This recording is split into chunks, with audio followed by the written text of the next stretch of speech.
welcome back. Kyle disappeared on me. What the hell?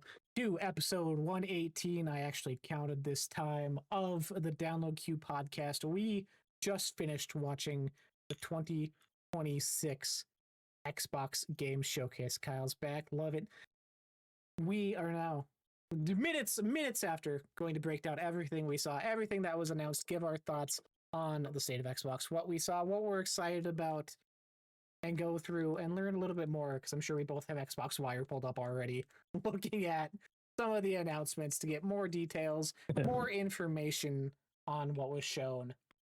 Kick us off, Kyle. How are we feeling a couple minutes later before we dive into the nitty gritty here? Overall, good. I think I saw someone post, or Xbox posted their like graphic of all the games they talked about today, and seeing that all side by side, I'm like, it's a good showcase. You know, it's a good showcase. New Spyro being announced. Fable, that looks amazing. Did not expect that. Senwa, oh my gosh, I didn't think we were getting a third Hellblade soon, and like they're announcing and showing it. Oh my god, that's awesome. So a lot of good. I think the show format is what really is a downer. Starting off Gears, Fable, or Gears, Fable, Halo. Oh, that's awesome.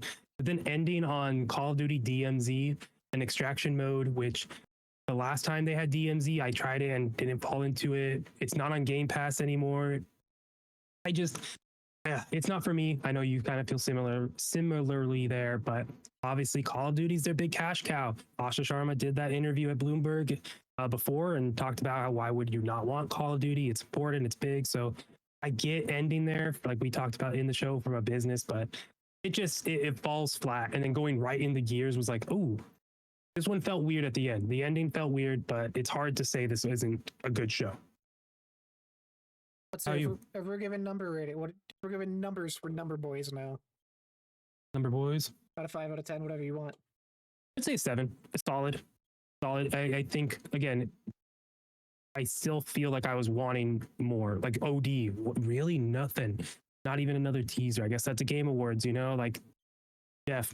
So it's a little Death Stranding 2. Are we not getting anything? That's not coming to Xbox soon? That sucks. Like, I hate these exclusivity stuff. So a lot of things missing, so it's hard not to give it anything higher than a 7. I think I am right there with you in that 7 range, honestly. With the pacing and how we end and just all that stuff, maybe a 6.5. Like, I got what I wanted when we started. I was like, I want 1 or 2 new surprises, new things that are going to get me hyped. We got that for me personally. The stuff they did show is solid. Like, none of those games I have issues with. Senua, pleasant surprise. Gears looks dope. Clockwork, can't wait. Spyro, questionable with the leaks. I hope it's not real, but like the stuff that was here is solid, and it really shows the roadmap I mentioned before. Our 2027 is set now. Our lineup for the next year and a half is locked into place, and all those things we are waiting on, Blade, OD, whatever Rare's doing, like that stuff is now a pipeline for Helix and how we go about that launch, how we make Xbox as a ecosystem, or whatever phrasing Asha used last week. Like, those things would all start to fall into place. As a brand, we're still in a questionable territory. We kicked off strong. Gears E-Day, console exclusive, great. Everything after that, still on PlayStation. What does that mean? Clockwork randomly comes in. That's an exclusive. Where are the borderlines? Was this purely we're honoring contracts that we had beforehand, we're not going to go back on those sort of situation? What does next year look like? Which sucks that it's going to be another 365 days of people bitching online about, well, it's not exclusive, it's coming to PlayStation. Like that, we have to wait that long now to maybe get those answers. Yeah. Downer. But it doesn't take away from the quality of the show itself. Mm-hmm. Yeah. It's crazy. Their Xbox Wire article, which is recapping it all, is titled "The Return of Exclusives, World Premiere, and Anniversary Hardware." Like, that is a selling point to them, but it's just 2 games. It's Gears and Clockwork, which, again, yeah, it's just like I have questions on why it's those 2 why is Fable still going over? If you're delaying it too, it's like, why? If Gears isn't, why is I don't understand. Gears is it's a multiplayer game too. Why would you not want it on all platforms? Fable is single player. Why would you not want it exclusive? Right? I don't get it. I don't get it. I guess Gears sold really well on PlayStation or didn't sell enough on PlayStation.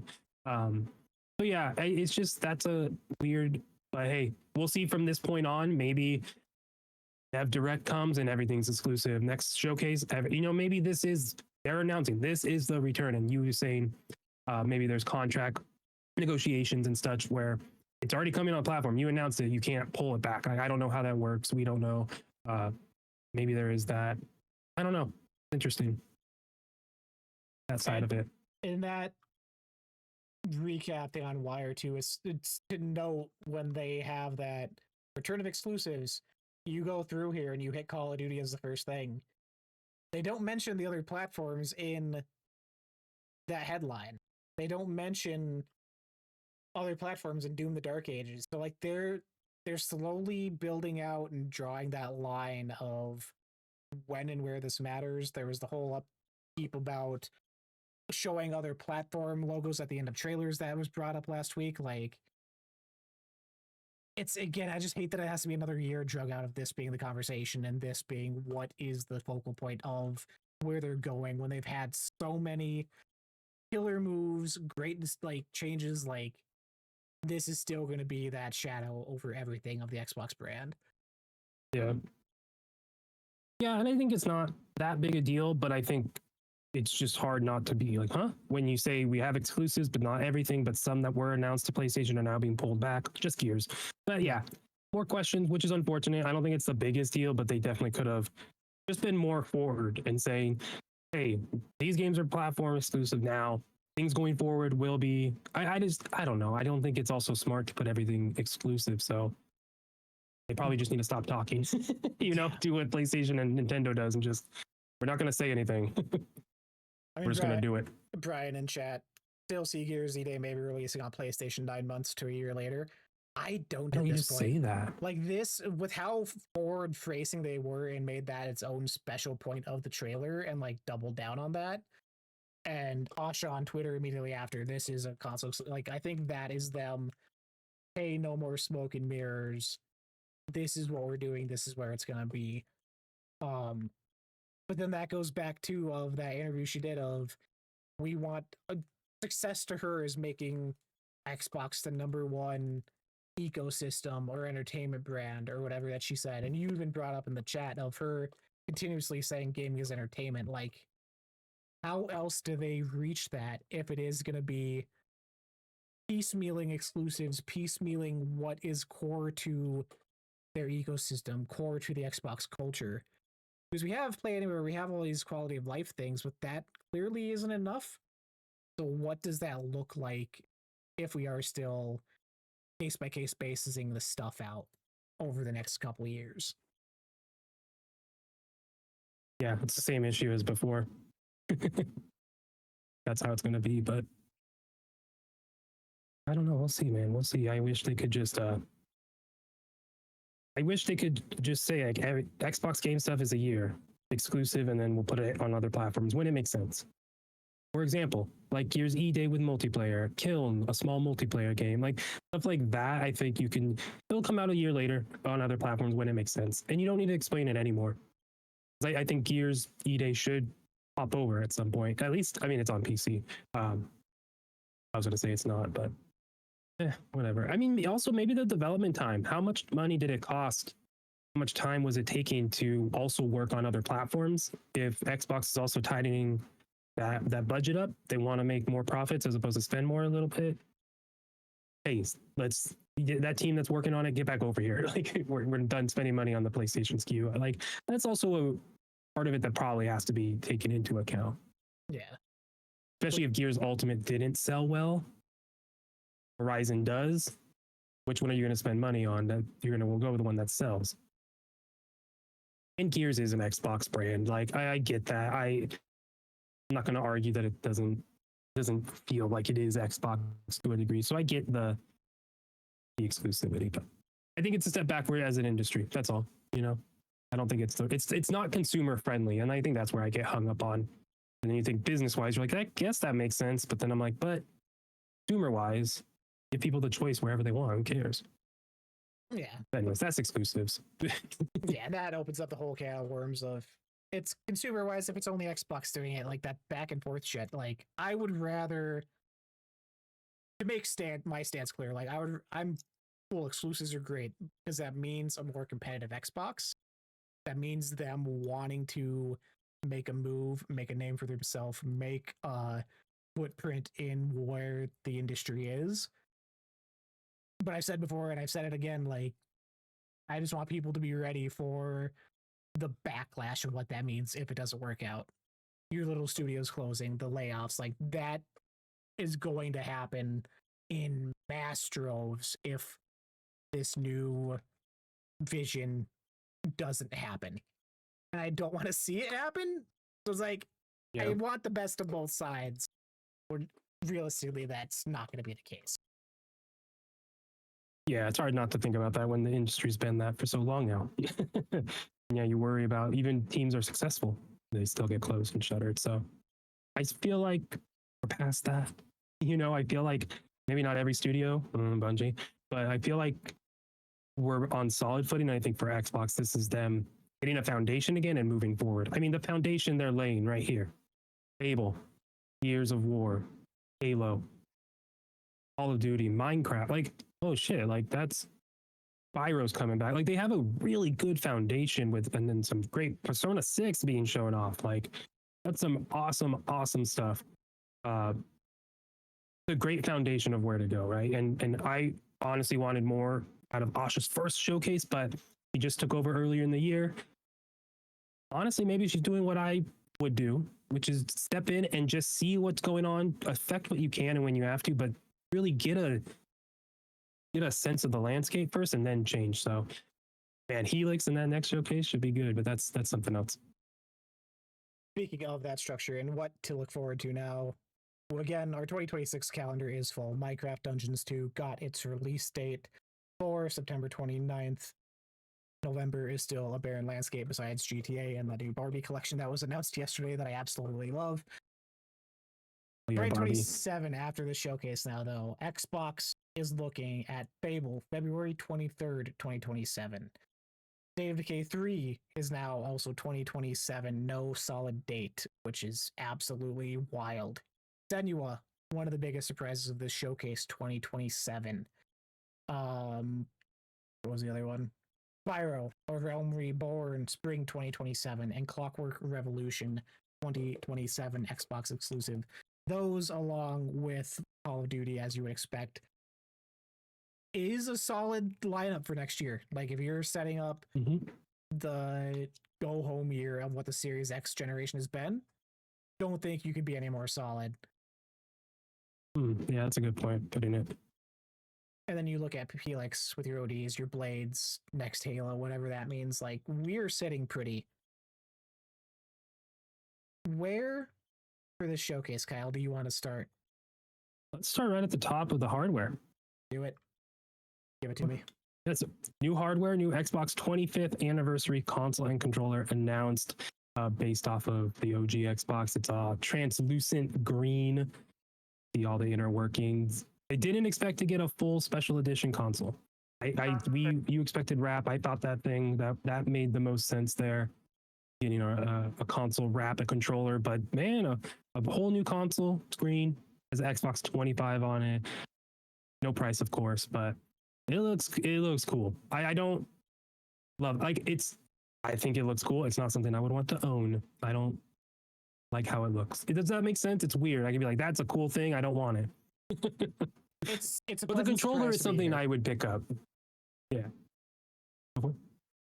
That's it. I mean, that's when we were doing our predictions. I think that was like the thing everyone agreed on, that there wouldn't be hardware with the place of RAM, storage, all this shit. And then it is, hey, here's your new console, which is the second special edition for this generation and controller. Like, and the Halo one. Yeah.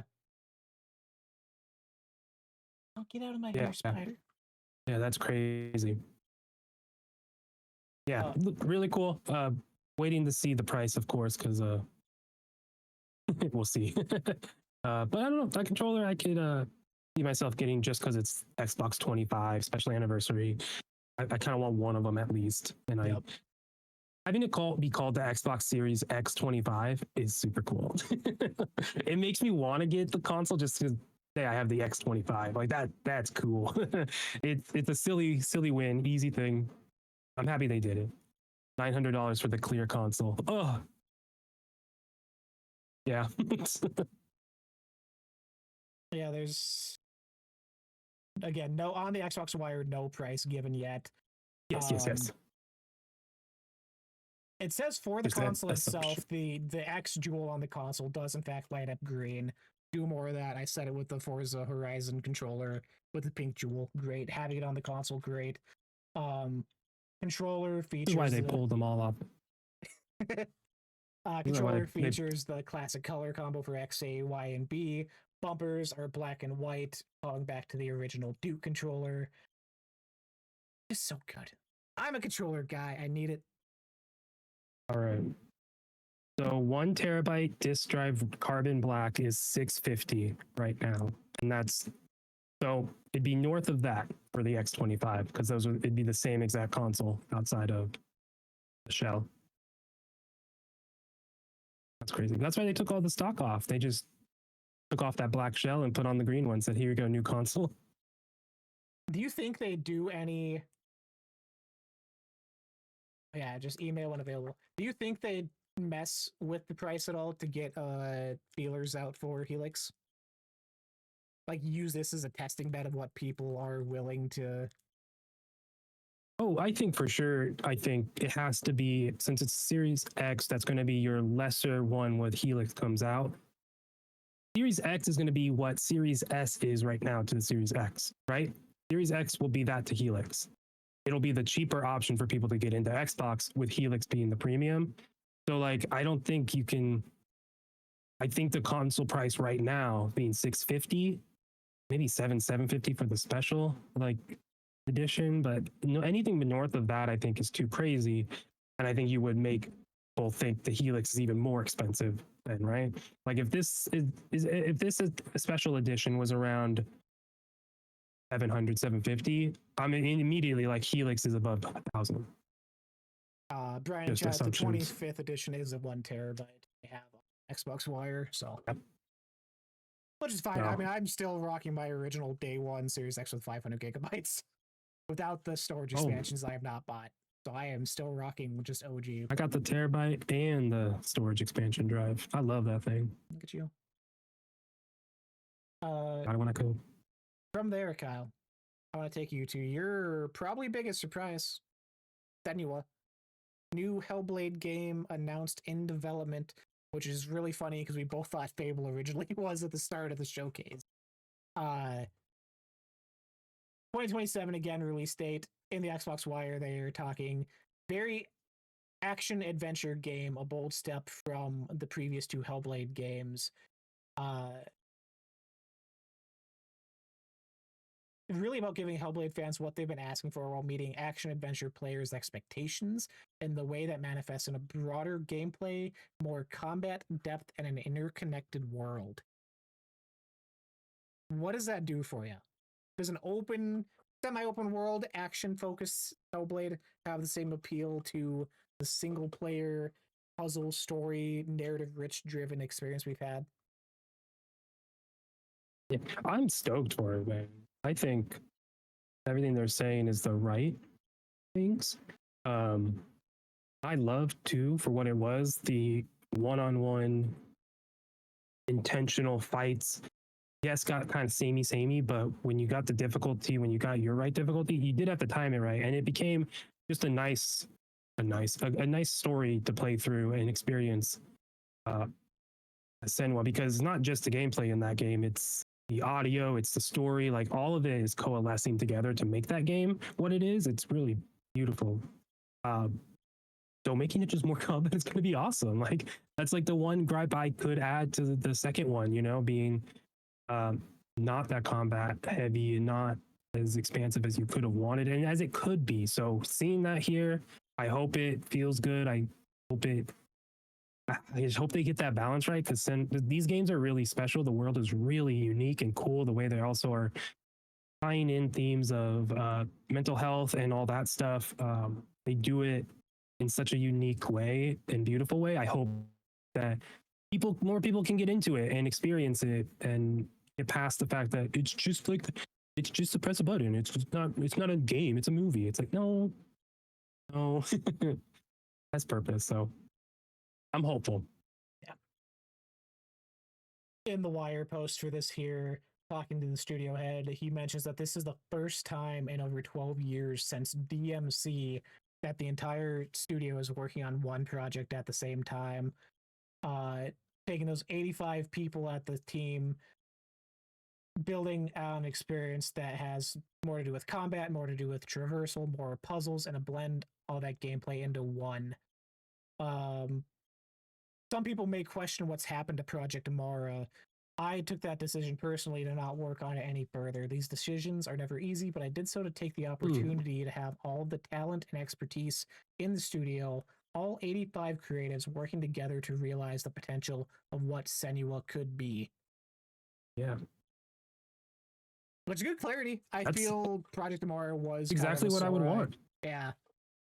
People were maybe, oh, Xbox canceled this for whatever reason, money wise, but coming from a studio and they want to focus on one single thing gives me hope too, even in the future years down. Project Tomorrow may not be dead. You have a base that you're working on. Do they return to that after the fact? Yeah, that's actually a good point, a good way of putting it. Yeah. Yeah, no, that's awesome. That is what you would want, especially after Senua 2, after playing it and people getting it and the critiques you got. Realize the potential that Senua has. Go do that because there's a lot of potential with this thing, the story and get combat and the visuals. Oh my god. Yeah. Going down in the article, it's more open zonies, not straight up open world, but bigger, twice the size of Hellblade 2, which is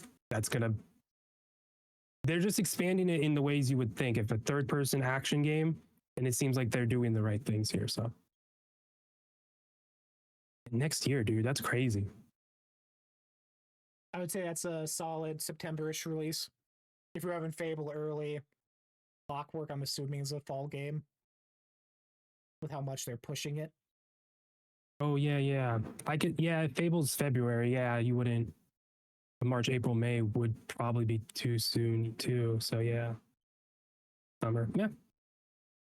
This could slip to 2028. You're thinking about the games. I'm like, oh no. I'm okay with it though. Shit slip. I'm okay. No crunch. Flipping games is fine. We have enough. Yeah, total surprise. Did not expect to see Senua, especially after you said Project Mara. So this is probably the most hype I was for the show. This is the game that I think is my number one out of the showcase. Just didn't expect it. Everything they're saying is awesome. Going the direction I would want it to go. So summertime sweat Senua. Yeah. Senua summer.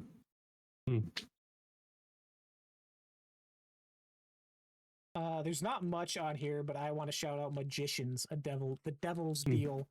Probably my biggest surprise and thing I'm like most anticipating now. Very cool. It gives me everything I wanted from Ghostwire Tokyo when that was announced, but actually like fleshed out and built upon.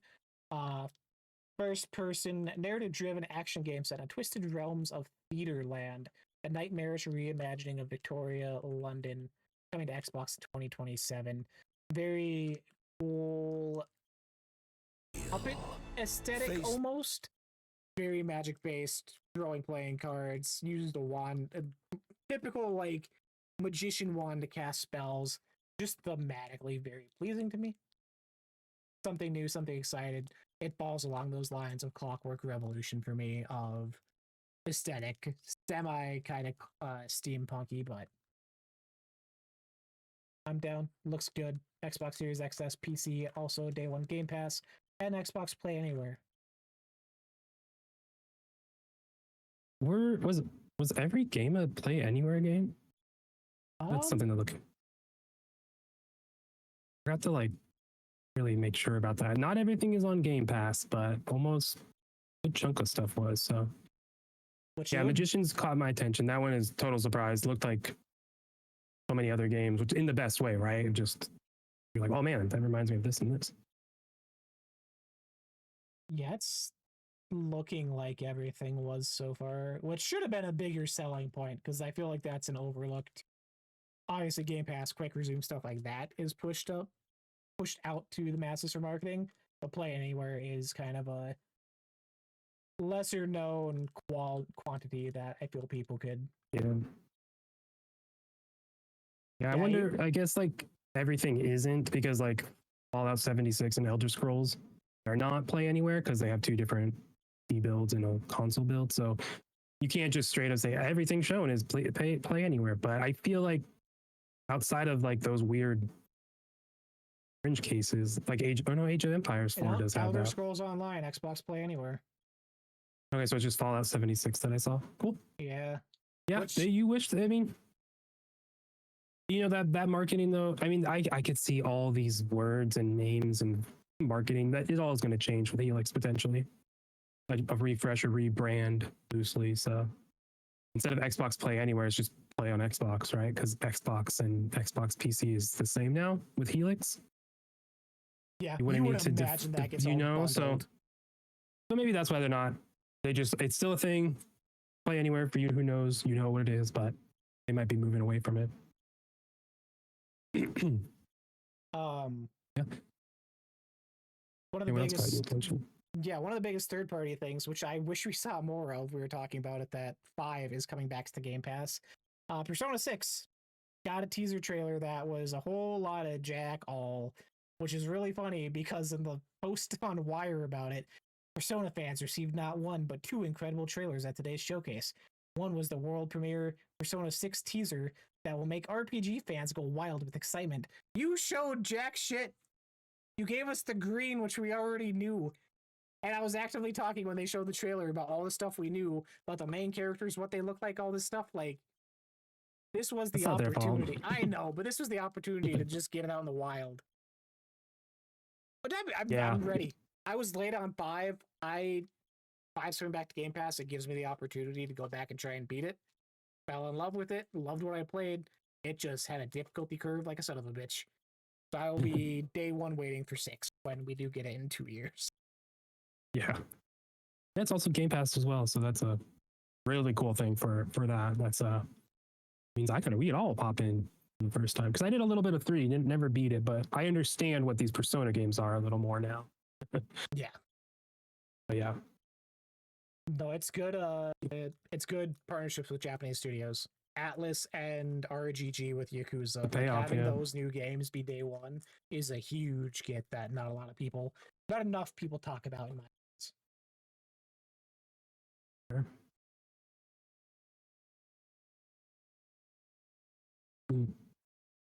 Now, what else you got here? What else are you waiting for? We didn't talk too much about Fable. Fable? Great trailer from Fable. Total vibe shift. And we met the main villain, played by Haley Atwell. That's Haley Atwell. I was like, I thought I recognized her. You can see it now. Miss what's Captain? What is she in Marvel? Carter. Peggy Carter. There it is, Captain Carter. I kept saying Captain Marvel in my head. I was like, that's wrong. No. But yeah, this trailer starts, and I did not think the vibe was what Fable was, and it's very good trailer to show off what the vibes like. It's you said in the show, it's been a lot of comedy, a lot of more lightheartedness. This one was like a total opposite. We're gonna see there is evil and dark in Fable, and we know that from past. But I think they did a great way of showing this off. Bummed, it's not this year still, but hey, we got a date of February 23rd. Gotta do it. They're doing early access on the Wire. I hate that. Single player games do not get early access. Play on February 18th, 5 days early. That's awful. So dumb. Anyways, other than that, Fable looks awesome.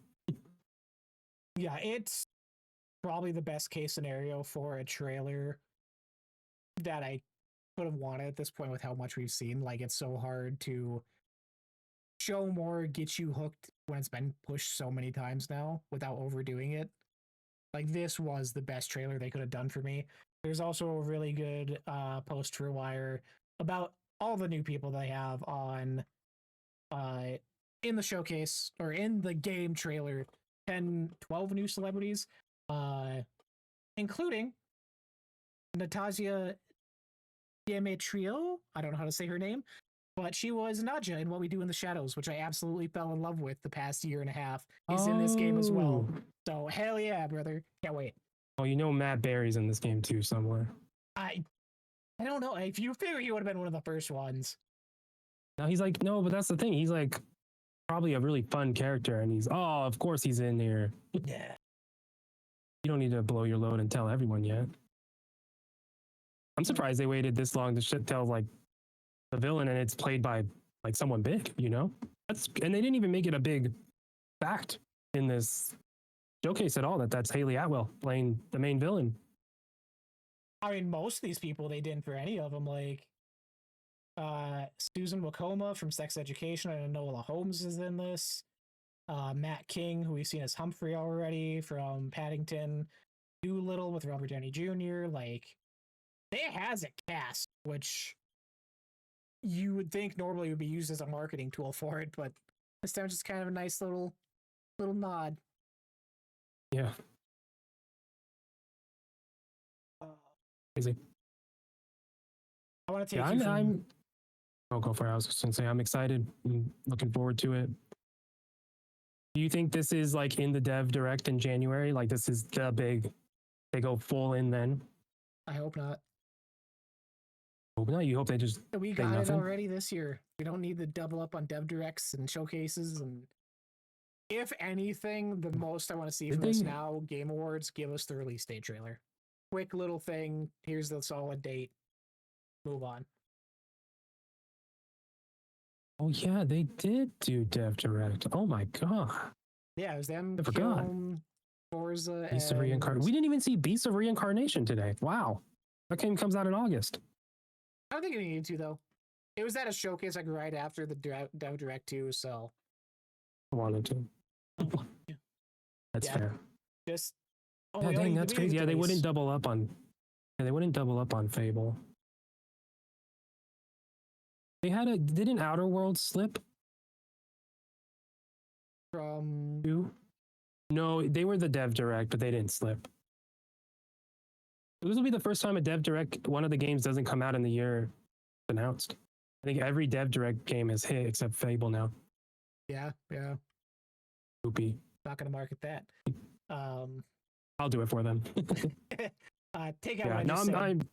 Fable does drop. Yeah, we don't need to see too much. Yeah, we don't need to see too much more. Yeah, where are you taking us now?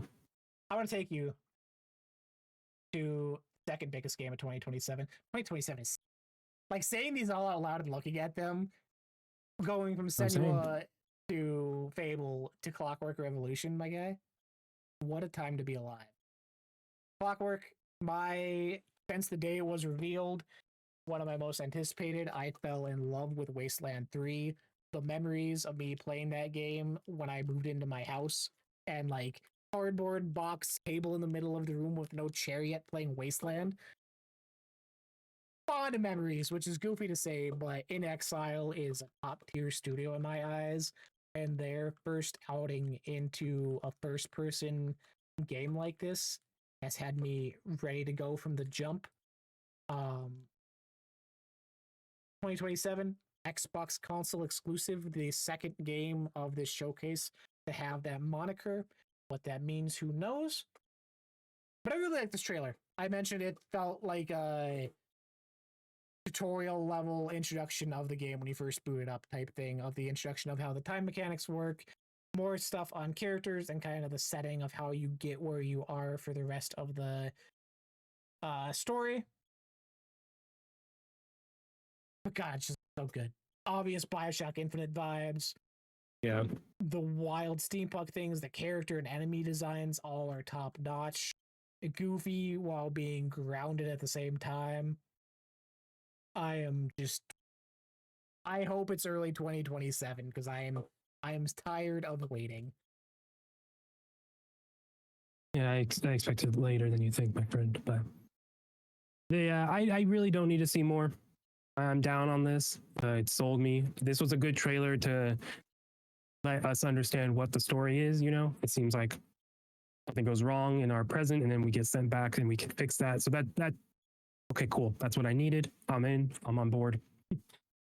Yeah, hopefully it's sooner, but we'll probably get a nice, good deep dive on the systems and everything during a dev direct. Yeah, that's what I think. Especially if they're making it a console exclusive, they're gonna want to highlight it, showcase it well. I don't think I don't think we get to next summer without seeing it or having full release date. Maybe not. Maybe it's even out before next showcase. So we'll I see. would love it. Yeah, you'd hope. Fantasy Critic is going to be bonkers. Yeah, Brian and chat. Next year, I've said it already today, but I am so ready to be through 2026 in GTA. Because the just void that is caused is going to make next year being a theme park of releases. My guy. You'd hope. It's gonna be crazy. You'd expect PlayStation by then too to have some more than what they had this year. Like, should be a fun year. But Spyro. Talk about it. Toys for Bob. Tom Kenny back as Spyro. Takes flight spring 2027. Yeah. First completely original Spyro game in almost 20 years.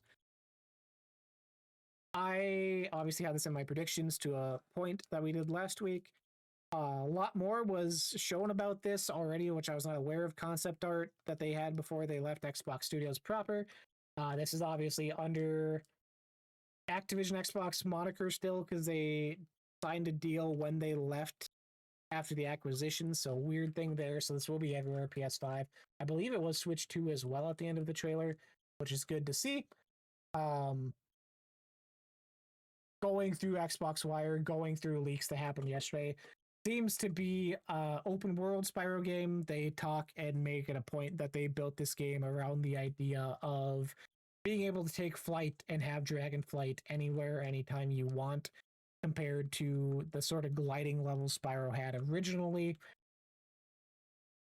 So, curious to see what that looks like. Curious to see what an open world Spyro looks like, if it is calling back to the weird GameCube games and PS2 games that not a lot of people liked, if it keeps the RPG elements and skill trees that were weird back then, which I'm hoping it doesn't. I would love for this to just be an open world classic collectathon game like the old ones were, but I feel like we are going to go into a more action adventure RPG thing than I personally want, but it's exciting to see. To have one of the classic platformers for the anniversary showcase is good. Yeah, I have a little history with Spyro. I remember playing it on GameCube. I just never beat it. I was not good at games. I didn't understand. But I know I touched it. So like I am excited to get into a Spyro and to play this eventually because there's a charm to the character. There's something cool. And I like the being a dragon and now you can just take off and fly anywhere. Yeah, dude, that's needed. And that's going to be really cool. I like they call out exploration and discovery is huge in Spyro, and that's 100% a part of this game. So hopefully, yeah, I expect the world to be full of collectibles, flying challenges, time stuff, like all the, if it's a nice collectathon of stuff. Xbox has a nice little platformer for them there. Well, I guess it's everywhere, but. Yeah, who else would love Spyro next year when they're a little bit older, Kyle? Dave. Your child. Oh, okay. That makes more sense. Exactly. Yeah. No, the little cartoony type of characters. She's gonna love him. She loves purple. One of my biggest disappointments, in a way, from the showcase, State of Decay 3. Just because I can't believe this is being pushed out one more year. This has now been the first trailer was 2021 showcase, I believe. 6 years later, and we're still not even in early access period. Just straight up 2027 when playtests are starting this month, correct?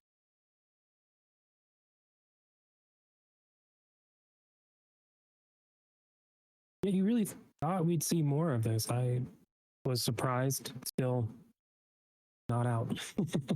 But yeah, they're doing playtests, so you expect hopefully doing that later. I expected an early access thing, but maybe they're skipping early access. You know, maybe they're doing these invite only playtests, and then that'll be enough for them. Would be interesting. So I think I said it during the showcase. Man, COVID must have really got them. Like I think there are some games that are taking a long time or have taken a long time, and they're started production or were in production during COVID or when it first hit. And I think that's just some games are just got real sidetracked or real all over the place. And like I would be interesting to know if we'll ever know kind of the behind the scenes of this game, if anyone will leak anything or anyone finds anything out, or they just tell us, the studio in a deep dive tells us like, yeah, what the hell we went through. But we just imagine something's going on, because how is this game not, how are we not seeing more of it? So even this trailer, I was like, man, we didn't even see the game really. I feel like that was just a teaser trailer. Kyle. So you know why you saw the game? I don't feel like it. You know why you saw the game? Because the trailer was 100% done in game, did not use any CGI, and everything was 100% in-game capture minus the studio logo at the end. Well, then they lied. The logo's not in the game. I don't want it. How dare they, those liars. No, that's really cool. I wish they would have been like at the beginning, like this trailer's done all in-game in engine. And maybe they did, I missed it, but that's cool. I mean, still didn't see the game. Brian, to State of Decay trailer looked like all of the pushing back of release dates has been worth it. Asking as someone who hasn't played the series, it's so hard to tell because of the tail these games have. Does it look better at the jump? Yeah, 100%. Does it look like it runs smoother? Especially if this trailer was 100% in game. Yeah, miles ahead of what 2 was. My problem with 2 was it felt very clunky. It felt like a 360 arcade game on the Xbox One, which is not what I wanted and did not feel good. But then again, you go back and you look at State of Decay 2 having 30 plus updates around there of content, of tweaking, of gameplay mechanic changes. Like at surface level, yeah, 100% looks way better. Does that lead into them relying heavily on updates to get the final product they want at the end of the day? Yet to be seen. Yeah, big thing is the multiplayer, which I think have to get right. They're saying they'll have a shared world where you'll be able to progress your own quest, even when paired up together, still do your own thing. You'll have co-progression and some stuff. So I think that's the big thing is this game it will be good if the multiplayer works well and if it's a 2026 version of it, like there's just it's just a crafting survival game with zombies with a cool story, but like if they can make it work well and you can seamlessly go in and out and the systems are good, the building feels good, it's not bad, yeah. But it eloquently, then yeah, I think there's no way this should be shipped. It's just, yeah, man, they really got to get it out, in my opinion. I think, but take your time. Don't rush. I can't say that. That's not nice. I think the best way to answer that question is the fact that it's still here.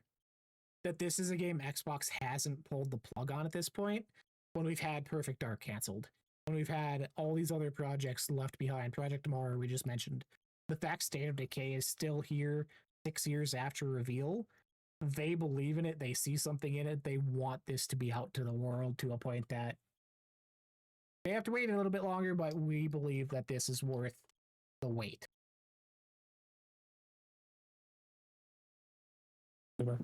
Untethered co-op. That's good.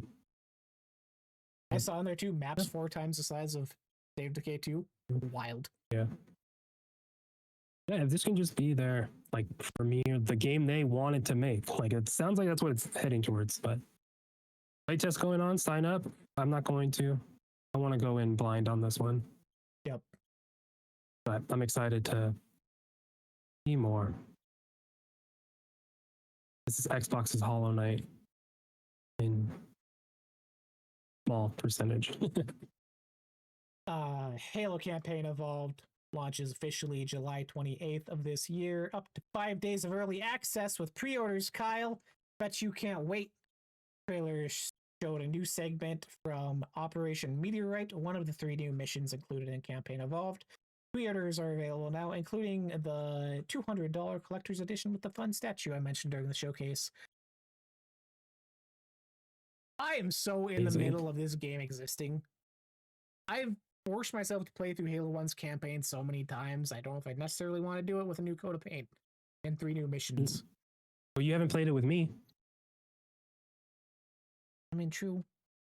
Game Pass. Wow, you really had to think about that. I just whatever, man. Halo 1 is such a poorly aged game for me that I don't want to do that story. This is new though. It's not. It's the story that bothers you. Missions.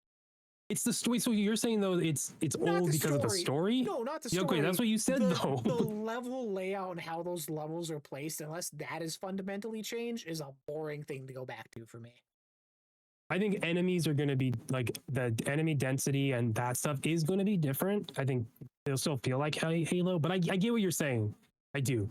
That Forerunner mission, you know, the silent cartographer, you're like, all right, let me walk through this dumbass canyon again and get a banshee and just get it. It's just I get you there. I thought you were like, oh, this I don't want to story. The story's good. Oh yeah, like how is that your main gripe? It's not your main. The story mode is, I don't know. It just we're gonna have so much fun. It's a weird thing, and it's weird. Like you mentioned with your predictions, you wanted a Halo multiplayer added on this, which there's not.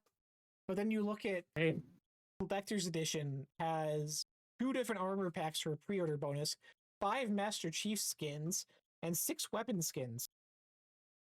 We're just doing skins and shit now for story mode? Like, weird decisions. Weird decisions. Yeah, that's interesting. The Halo. I just want Master Chief. I don't want him to be pink and covered in. Okay, but there is one looks like you could look like the Hunter.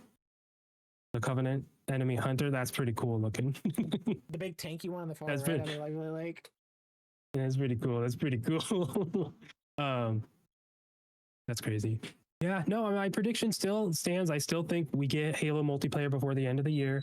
Halo Championship Series, Halo Fest. Halo Fest is in December. I could see them announcing it there. That would suck. I would hope we get an announcement earlier and it's ready for that, but we'll see. We'll see. I don't, unless you're just doing campaigns, remakes 1, 2, 3 right away. Please don't. Can't see them not having multiplayer. Also, I feel like you would already have said that. You would have said, we're redoing 1 and 2 and 3. We're going to get those out and multiplayer comes after. Okay, cool. I think it's okay to take a break from Halo multiplayer if you have a plan eventually and you're working on it. We don't need it out this second, but the fact that there's no plan, nothing. It's just Halo Championship Series is done. We're done with Halo Infinite. Here's a remake of campaign. It's like, why are you lying? Why aren't you telling us what's going on? Show it off. Weird. It's seeing how the game plays in Unreal 5 is what's pulling me in. Interesting, Brian. Yeah. It's like the Unreal 5 is the biggest thing. Is it going to feel like Halo? Is it going to run like Halo? Is it going to have the issues that Unreal Engine 5 games have had in the past? Like, we'll see. It's the same thing with Gears E-Day. I just don't know where you go from this now. It's the same thing, you know? Got it. Cool. We're remaking it. Are you redoing the second one? Cool. The third, the fourth, the fifth. What's the point? What is Halo at that point? Same thing with Gears. So. Those new missions look cool though. Looks good. That collector's edition. You also get a replica LED Cortana chip and USB-C cable. Woohoo! Everyone needs a new USB-C cable. $200. All right. The statue's cool. Statue's good. $200 is pretty crazy. Are you a collector's edition guy? No, I've never found myself in the position to do that. They've always were priced too high, or like I just wasn't able to like get in the queue for a Destiny one. I was like, whatever. I wish in hindsight I would have been, but I'm happy I don't have too many collector's editions. Credit card debt, my guy. Come on. Yeah, I didn't want that. Yeah, I have enough. Yeah, I think my last one was BioShock Infinite back on 360. Like it has been a while since I've been that. The marathon one I really was intrigued by. I don't play that class a lot at all, the thief. So I'm like, do I really want a statue of that? Would I really like no? But looking back at Destiny, I'm like, I wish I would have from the beginning. Wish I would have spent my financial aid money on that. If it was a recon, I would have been there. Recon. Oh, you expect all of them will have some eventually. You hope. Another game. Actually, I don't know anymore. It doesn't have that much of a lifespan. Another game we can play together after Halo Combat campaign evolved launches could be Minecraft Dungeons 2. Got its September 29th release date. Pre-order is also available today to get 2 hero skins, the Twisted Cape and the Twisted Chicken Pet. Can sell you on it. I don't know what will.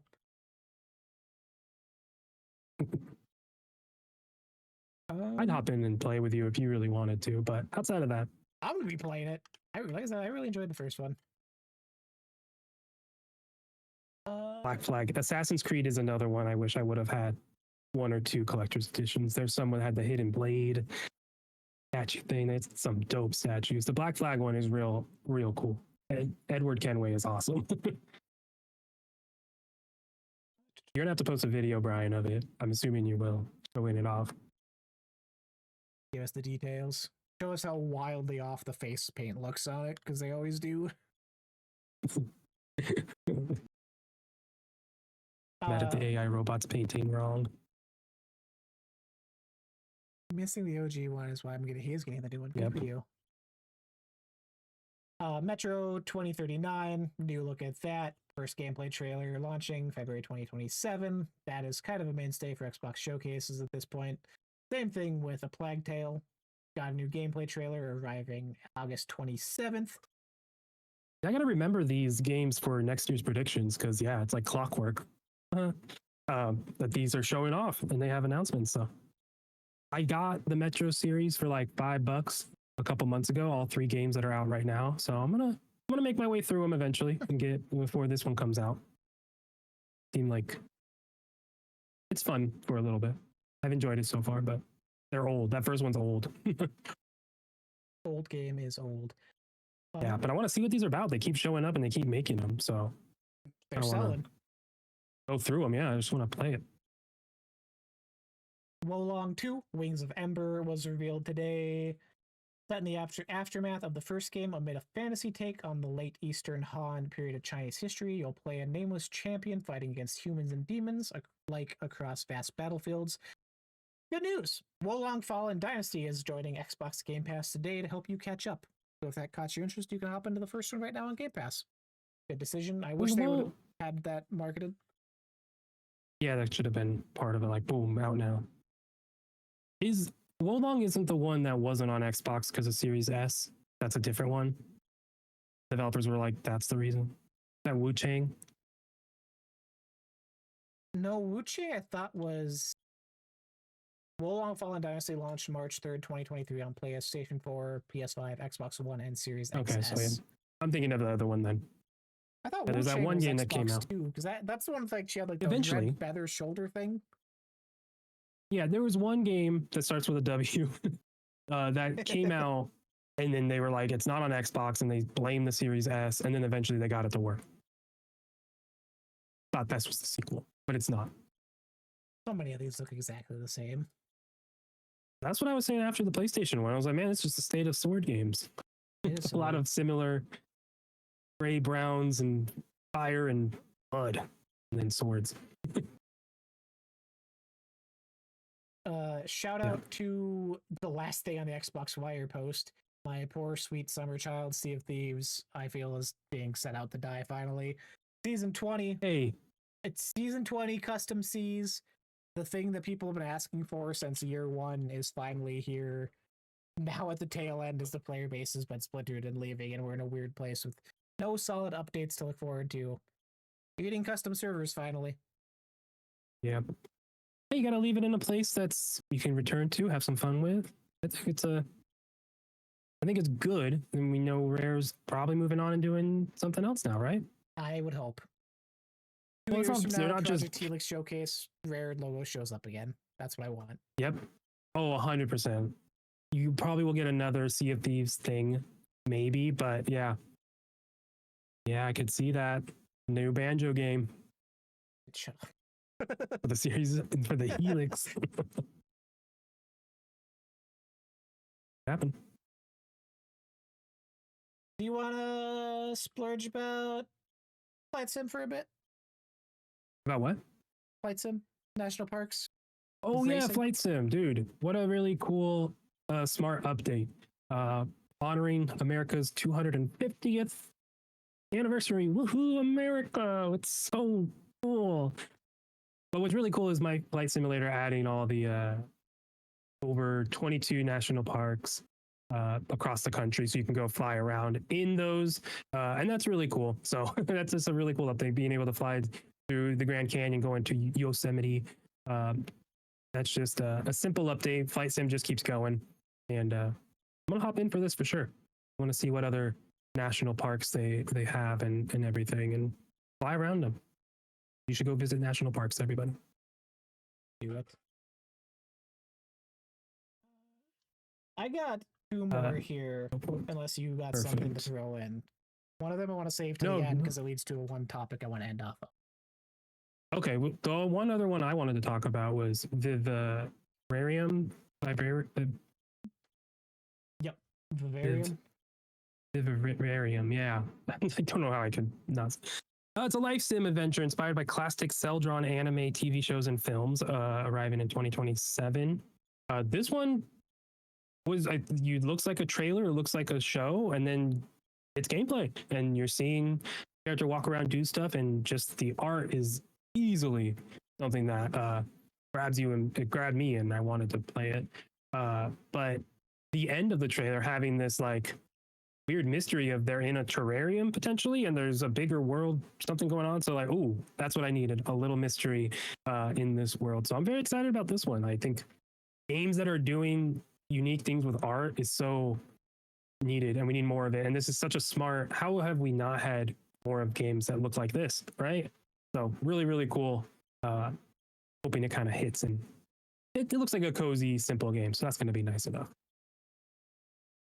Yeah, it is being published by Serenity Forge, who did Doki Doki Literature Club. So definitely going to have some weird shit, and is also being developed in close collaboration with Crunchyroll, which makes a lot of sense. Yeah. Good for Crunchyroll. I know at the Mixed Spring Showcase, they were there up in San Fran, and they were showing off a lot of stuff they were doing with their anime. So this totally makes sense. Like, yeah, Crunchyroll is trying to partner more with stuff and make games based off of their things. We're inspired by it. Yeah, that was the last one I wanted to call out because I'm looking forward to this. Perfect. Game Pass and play everywhere. That was the last one I want to bring up very briefly, not for what it is, because whatever, but what it means and what we can build off of it. Crazy Taxi World Tour, new installment of Sega's classic driving action series. In-depth story campaign unfolds across 5 unique cities, online multiplayer racing, car customization, and revamped classic mode, all while maintaining the spirit that made the original an icon. Set to launch in 2027 on everything. Fun to see. Cool, Sega's here. Where was the other Sega game? And in turn, where are the other games that were rumored? What were you expecting to see that was not here, Kyle? Because from Sega, there was a whole trailer released for Jet Set Radio reboot that was online circulating in a low quality and a high quality that is nowhere to be seen. Oh. Where is this at? I knew nothing. Where is Nintendo the Direct. Ed Boon fighting game that's not DC Injustice 3, possibly, maybe? What else were we expecting to see? What are you sad was not here, realistically or not, at the showcase? Okay, in general, not saying. In general. Okay. Like, it leads into it. God, I hear you. I follow now. I really am sad about Kojima not being around. If OD is supposed to be different, potentially different like angles, different snippets, different play sections that are not, they're like kind of different from each other. I think you could have shown off a different side of that to here. Not having it is pretty crazy, but I think it sets perspective on maybe this is a farther away title than we thought. Then I think maybe that is a Helix launch thing, which, hey, dude, Kojima, a Hideo Kojima game, only playable on Helix. Dude, fucking A, man. Who knows what he's doing with tech? They might need the extra power, so we'll see. That's a bummer. Brian and chat, no Blade. Yeah, no Blade is pretty crazy, but again, I think they may be holding back. Waiting till it's ready to go. Maybe they showed it off a little too early. Maybe Marvel's cinematic universe is going to get it figured out and a Blade movie is sooner than we think. Maybe. I highly doubt that. Maybe Marvel's like, don't do the game. Who knows? There's just unfortunately too many parties involved around Blade. But next time we see it, I hope it's a quick turnaround. Show it next summer, come out that fall type of thing. Blade and OD, it could be a dev direct, like Game Awards things. They're both announced there. They keep them as Game Awards announcements to keep coming back to. That doesn't help the Xbox brand. Neither is having all these things multi-platform, but we know. No, it does help. It does. I disagree with that. I think it does help the Xbox brand. Oh my God, $70 for the new Horizon, $70 for Gears, $70 for the... Man, I should skip Game Pass so I can hop in, play a month of this. That's how it works. Blade and Spyro, or Blade, I'm pulling up a Spyro image. Blade and OD are in that similar camp of Clockwork Revolution where they announced so early, no platforms have been here. Where do you think they fall under this new... possibly future games that we have not announced for are exclusive? Do you think Blade is exclusive? OD exclusive? Yeah. Until Spider-Man or Wolverine pops over, Marvel isn't, the Xbox isn't going to dump a Marvel game. Unless Marvel is like, no, we're losing money. Like, put it everywhere. You guys are down with that. We want that. You won't have to pay as much for the license if you put it everywhere. There's a lot of things that could be happening with that. I would say, yeah, no, it has to be exclusive, both of them. I think a year, just a minimum a year. I don't think it has to be exclusive forever, but it should be. They should launch exclusively on Xbox. Especially Kojima. Like Sony isn't going to do their thing, so it's like that's same side, different coin right there. So no, don't. Do you agree with that? You think those are exclusive at this point?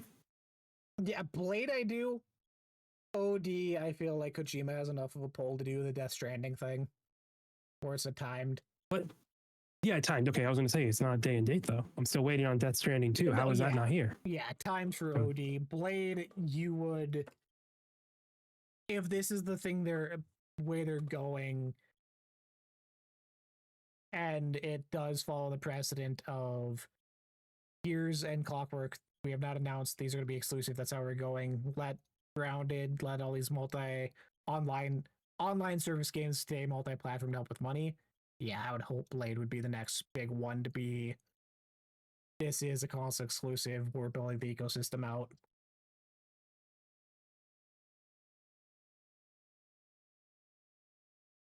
So far, it's only Xbox Game Studio games that are exclusive.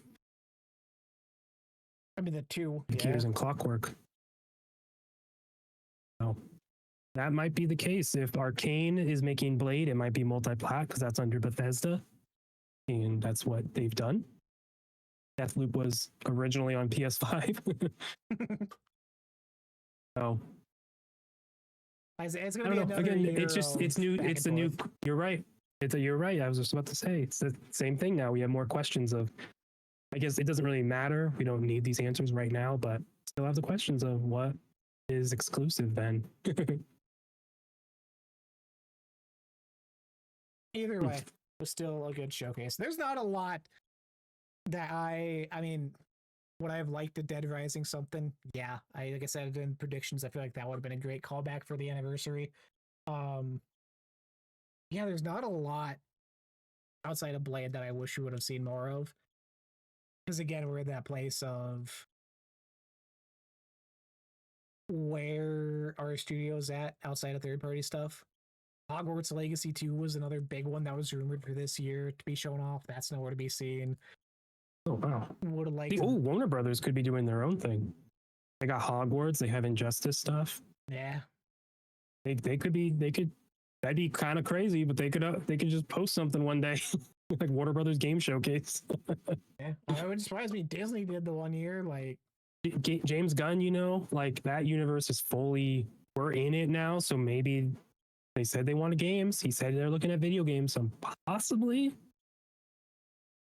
the next year or two, we'll see. Hey, give me a Superman Supergirl game. Can't do a Superman game, but you could do both. You could do a Supergirl and Superman game. It's gonna be an Buddy old school cop. 360 movie. He has to save her from the planet game. with the red sun. Oh, he has to save her from a planet with a red sun. She's trapped. She doesn't have her powers. Now he doesn't either. You have to level up as you go. You get more armor to block out the red sun. You get more of your powers up. Yo, James Gunn, call me up. That works. Elements as an enemy. Well, you're fighting people. You're still fighting the things there, but the reason you're depowered is you're on a red sun. And then you just unlock special armor, which blocks it out, which I now have laser vision. And I just figured it out. I cracked the code. The amount of good ideas we have, my guy. I'm saying, man, they're not awful ideas. They may not be the best, but they're not awful.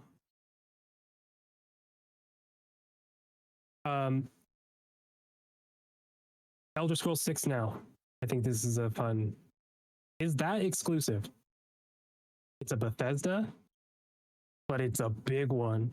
Starfield was. Now it's not. Did that help Starfield? Did it hurt Starfield? Is Elder Scrolls 6 exclusive? Is that going to be sold as an Xbox game? I mean, the franchise kind of has been tied to Xbox before. Can they do it?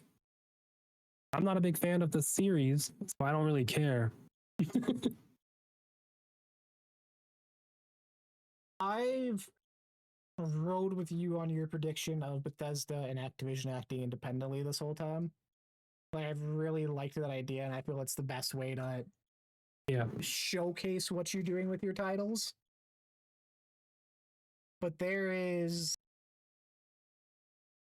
that interview she did this past week, Asha, of what does winning look like to you and wanting to be the number one ecosystem. Yeah. Again, how else do you capture that if it's not? Like, I'm at like a 5% chance it would be Elder Scrolls as an Xbox exclusive.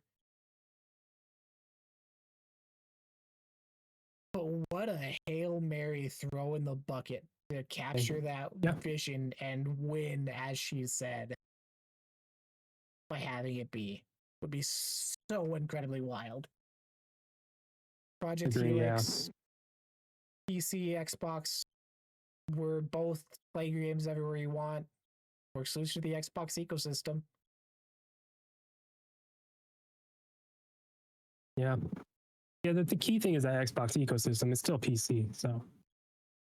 Which I don't care. I mean, cool. PC I don't care fine. either. I think that's the benefit of Xbox. I think that's what's going to put them ahead, where I'm not getting Sorrows because it's only on PlayStation. If it was on Steam, I would be wanting to get it. Like, my PC probably couldn't run it, but it'd be something I would be into. So I think PlayStation is going to hit that point. They're just monetizing their current user base, which is huge. But at some point, you gotta at some point it's going to change. So I don't. Yeah. Fascinating, man. I think it's more likely than not, honestly, that we'll see Elder Scrolls 6 at minimum be timed. Maybe outright up front be timed. Like, it'll be on PlayStation a year later, so you get a year only. But unless Todd in the studio is like, no, that hurt. Like Starfield, we got so much shit because we was only on Xbox. We saw all the hate. We got so much. I could see from a studio perspective being like, we can have we can rival. We can get we can get up to GTA 6 level of hype, of want with Elder Scrolls 6. Skyrim, how many times has that been released? Just as many times as GTA's online has had updates and such, right? Like, big game. I could see them going that regard. And to win it, to be like, we have the biggest game and it's on Game Pass for free. You get benefits, but $80 on PlayStation. Yeah, I don't think they view Starfield like that. Like, Starfield would have got the shit it got if it was everywhere day one. Like, I don't think that was a factor. I think Starfield trying to be this big brand new creation where we're trying to do all these different things without mastering any of them is what did it. Elder Scrolls, they have the formula of what that game needs to be.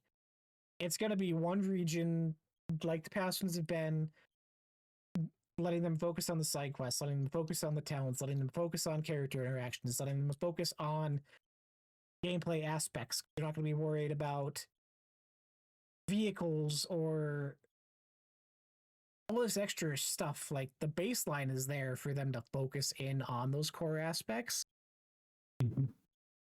God, what a comeback story for Bethesda if it was, though. Hey, this is Elder Scrolls at our core. This is what we do best. This is the studio running at 1,000% on Xbox. Like, what a fucking punch that would be. Yeah. Yeah, man, it's interesting. Yeah, no, it's like, it's just how they viewed the launch of Starfield in hindsight. Do they think it hurt or hindered?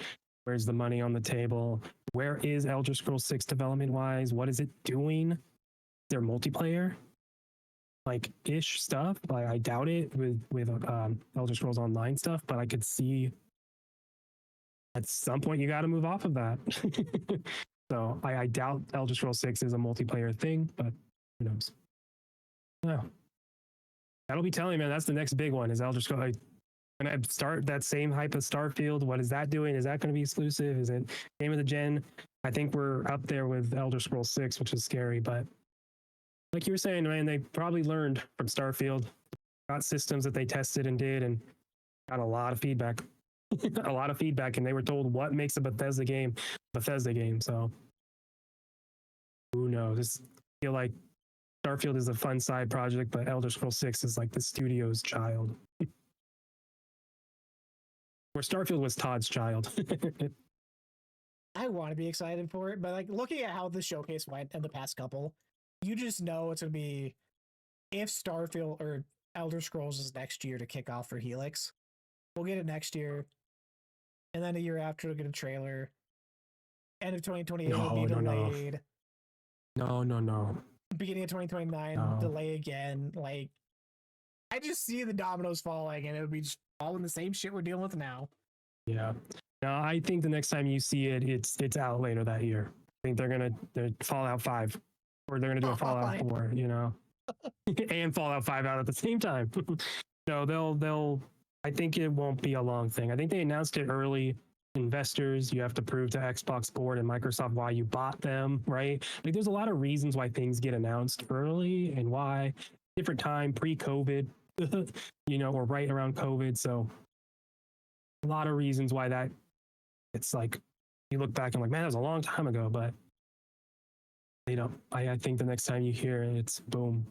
It's here. Here's the dive, out later this year. Yeah. Do you think they show it at anything other than Xbox Showcase? Do you think that's a Game Awards type thing? If it's I guess if you have a multi-platform, it's a story, Game Awards thing. If it's exclusive Xbox thing, that's fair. because We'll see, man. Game Awards would be, I mean, that's the one everyone in the industry, outside of the industry, is looking at. If you're gonna make that message of exclusivity, though, the Xbox Showcase would be the place. God, you got my mind running. It's gonna be such a messy next 2 years. Xbox taking Until no they prisoners. Yeah, we're backtracking with exclusives. So what does that actually look like? What will that do? Will that actually even help the platform? What other platform things are they doing? I'm sad we didn't get any platform updates. No free multiplayer. That's probably coming with Helix, but man, like, They said they weren't gonna be. Like, it was focused on games from last week. Like I said, no, they still could have said that. I'm surprised you even got the hardware here. Like, with how much we're focusing on games and the teams making them, like, to even have that take up a little bit, I'm surprised. It's fair. Yeah, that exact thing is what I said at the start. Like, what does that future look like? How do you recapture and gain that ecosystem and be the number one brand without exclusives? Like, what else do they have in the back end? What are they working on system wise, hardware wise? When she was talking about pricing for the next console, without innovation, how did they get around that? Like, what does that all mean? So many questions. Yeah. So many things we want answers to, and we'll be doing the same rigmarole this time next year after 2027 showcase. Yeah, I will say, kind of closing it out, I think this was for us, I think this was this me specifically, but since we've been doing this was the weakest one coming out of it. I think it's just there's weird questions I have about like what's going on and like what's coming. And Halo campaign, no multiplayer. Okay. Like there's just some things that have questions, and a 7 is still good, but I think I came out of the other ones that we've watched together and reacted to. I think I came out way higher on them. I think ending with Call of Duty just really, and then doing right into EA, those two back to back are just not like hype for me. It's just like cool. Here's a V. It looks exactly like it should. I'm not surprised by anything. I'm like, cool, good job. Maybe that's just me, but yeah, I think that's why I'm a little. Yeah, the duty thing really fucks it. This one infinitely better than last year to me, if I'm being honest. Like last year's was the one I mentioned it last week during predictions. I went back to rewatch it a week or two ago, and I couldn't even finish. Like I stopped halfway through because like this is not the showcase I want or what I want from this. Like this year was infinitely better, and the new things, even magicians and Vivarium, like I'm more excited for those than the new things we got last year. I was excited for. Yeah, I'm looking at last year. Yeah, it's lacking. I see it now. Like, yeah, Outer Worlds 2, Black Ops 7, and Ninja Gaiden 4 being like the big Xbox games in hindsight. That's crazy. Yeah. That's crazy. Last year was a rough go at it. Especially last year. year. Didn't even play all Outer Worlds 2. We were expecting Forza last year, and that didn't show up till this January. Like there was so much again lag this year where, oh, we're gonna get this updates on XYZ, and we just didn't. It was a choice.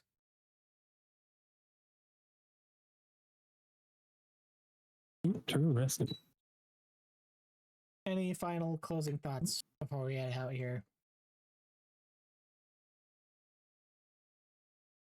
Yeah, Brian, out of the last few showcases, this one feels like all the games announced have a good chance of actually coming out.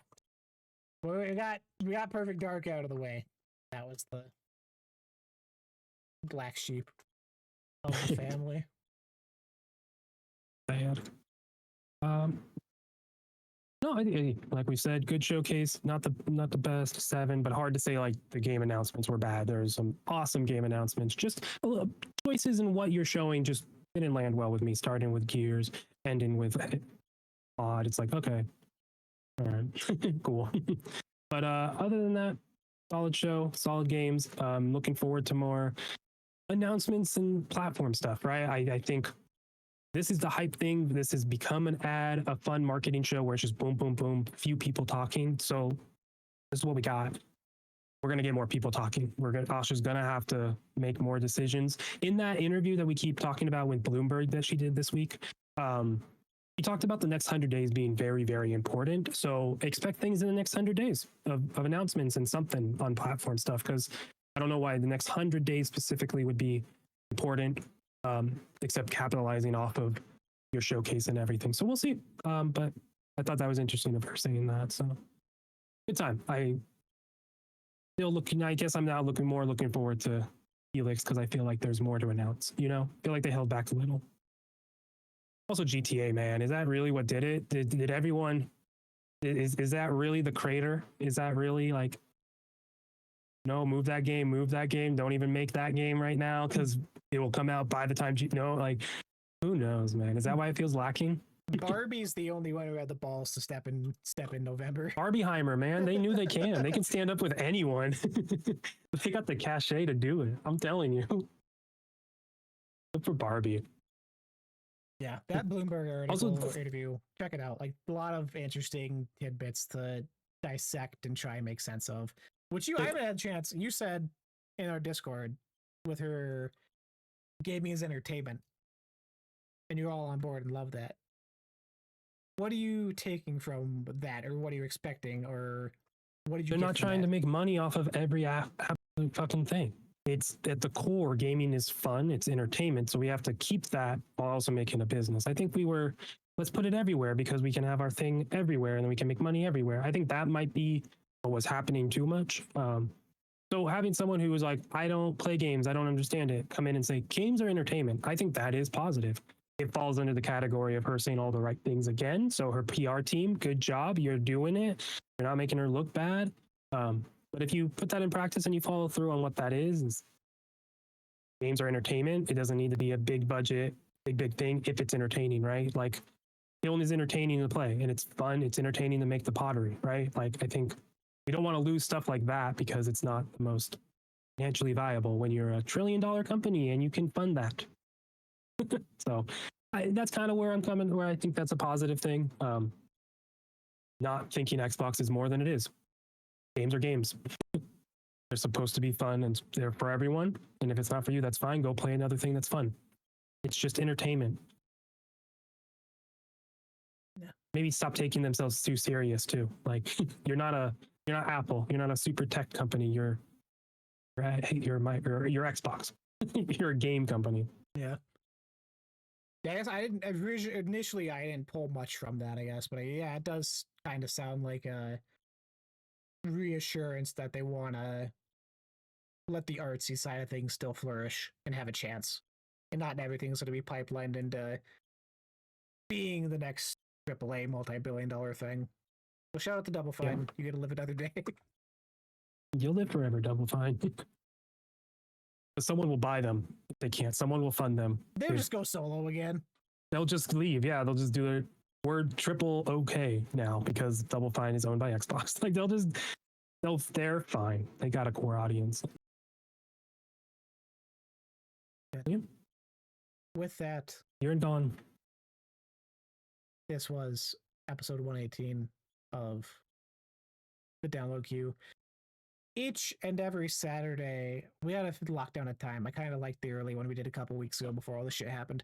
But each and every Saturday, twitch.tv/the download queue. You can catch us live, new episodes uploaded possibly Saturday night, if not Sunday morning, on all the streaming platforms: YouTube, Spotify, Amazon Music, Apple Podcasts, all the places. Follow us on TikTok for short breakout clips. We will be back next week for something. I think next week's just the Summer Game Fest catch up. All the stuff that wasn't at the Xbox showcase, talking about possibly Nintendo Direct impressions if the rumors were true, which is the second most exciting show I'm looking forward to because I'm a Switch boy. Love it. Switch 2, still a daily usage for me. Kyle, we expect you to be streaming. I see you started 007 when I opened up my YouTube earlier. Yes. A while since I've replayed it though. I did that one part and I haven't touched it in a week, unfortunately. But yeah, going to be playing. I know it's sad. A marathon. Season 2 came out, and then I've been tired at night where I'm like, I can't play hours of James Bond right now. That's the thing. It is a type of game, but it's really fun. The reviews got me on it with it being Hitman, but taking the right steps because it's also a James Bond movie, right? It's a story. So that got me in, and so far really, really, really enjoying it. Still really early. Like I think I'm at the start of the first true mission in the nightclub. So yeah, still really early, but saw so many positive things and it runs well. So, and I got a settlement thing from some random, what is it?